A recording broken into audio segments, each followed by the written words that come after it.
Are you concerned about the fact that this matter has caused divisions, raised tension between Quebec and the rest of Canada?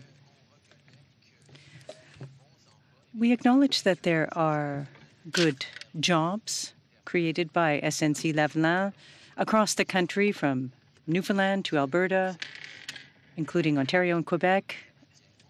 As Canadians, there is an expectation that we will protect jobs, focus on economic growth in all sectors.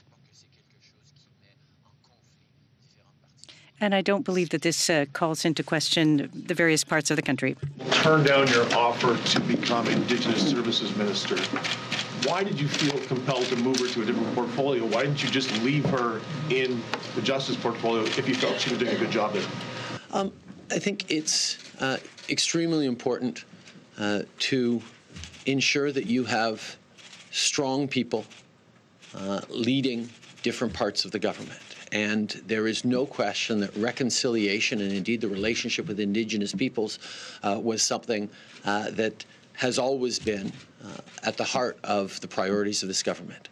So looking to have a strong leader whose engagement in Indigenous issues has been lifelong and whose thoughtful approach on this was something that I relied on quite significantly, particularly as we were moving forward on historic legislations like Child and Family Services, which is actually about empowering Indigenous communities and Indigenous leadership to control what happens to their children instead of having the federal government or provincial governments do that.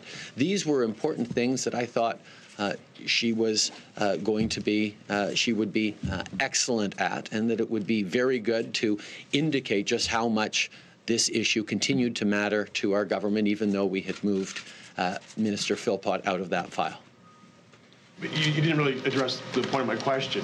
She had a fairly plausible explanation of why she couldn't, in good faith, take that job on, because she didn't want to have to enforce the Indian Act that she'd spoken out against previously.